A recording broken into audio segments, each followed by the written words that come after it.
खजाना के सेक्रेटरी ने भी शिरकत की। मीटिंग के दौरान बैंकों के कामकाज और पैदावारी शोबे के लिए कर्जों की फरहमी की मौजूदा सूरत पर भी गौर खौज किया गया। इस दौरान वजारत खजाना की तरफ से ज़राई शोबे और बुनियादी ढांचे के लिए फराहम किए जाने वाले कर्ज और सरकारी शोबे के बैंकों में अफरादी क़ुव्वत से मुतालिक उमूर पर तरजीहात वज़ा की गई। वज़ीर ख़जाना ने पब्लिक सेक्टर के बैंकों और माली इदारों से हाउसिंग लोन और छोटे ताजिरों को कर्ज फराहम करने के अमल में सूरत लाने पर जोर दिया। उन्होंने मौजूदा माली सूरत हाल के पेश नज़र बैंकों को ऐसी हिकमत अमली अपनाने के लिए कहा जिससे माली इदारों को फाल बनाने के अलावा हुकूमत की तरफ से किसानों को दी जाने वाली रियायत के मुस्बत नताइज बरामद होने में मदद मिल सके। और इस हवाले से हमारे नामा निगार ने इक्तिसादी तज्जियाकार अनिल कुमार जैन साहिब से बात की और उनसे पूछा कि वजीर खजाना प्रणब मुखर्जी की पब्लिक सेक्टर के बैंकों और माली इदारों के सरबराहान के साथ हुई मीटिंग को आप किस तरह से देखते हैं। वित्त मंत्रालय ने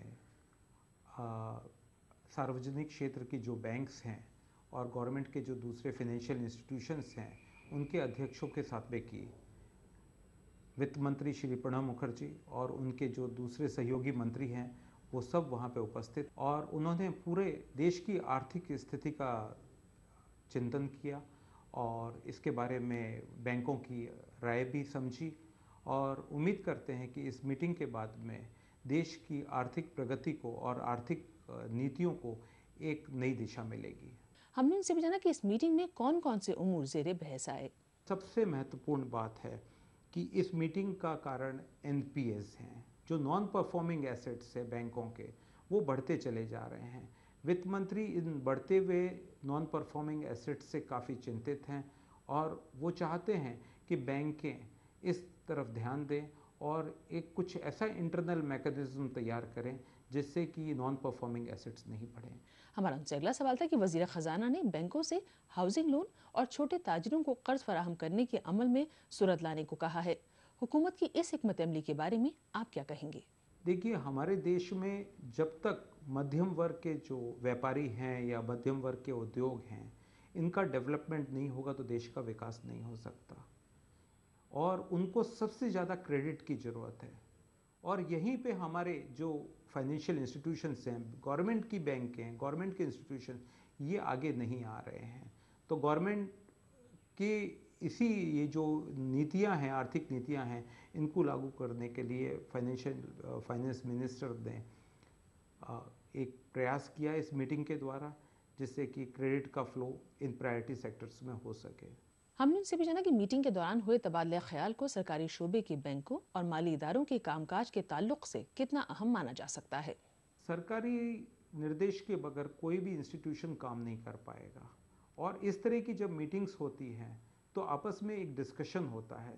सरकार अपना जो पॉइंट ऑफ व्यू है वो बता सकती है अपने इंस्टीट्यूशंस को।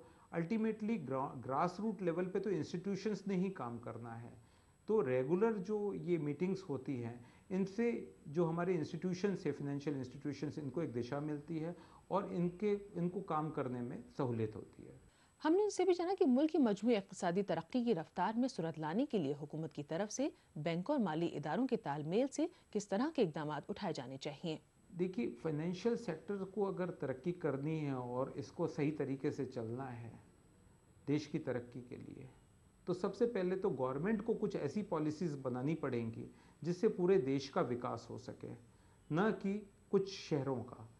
हमारे देश में बड़े शहरों का तो विकास हो गया है, दिल्ली का विकास हो गया, बॉम्बे का हो गया, मद्रास का हो गया, पर जो विकास हमारे गांव का होना चाहिए था वो अभी तक नहीं हुआ।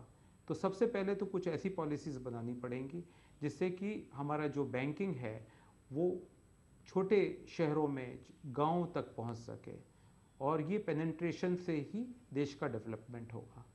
दूसरा, हमारे जो एनपीएस हैं उनको कंट्रोल करने के लिए भी एक पॉलिसी बनानी पड़ेगी, और इसमें फाइनेंशियल इंस्टीट्यूशंस ने कुछ इंटरनल मैकेनिज्म तैयार करना पड़ेगा जिससे कि एनपीए नहीं बढ़े हैं। और अब बात करते हैं टीम इंडिया के स्पिनर हरभजन सिंह की एक अहम कामयाबी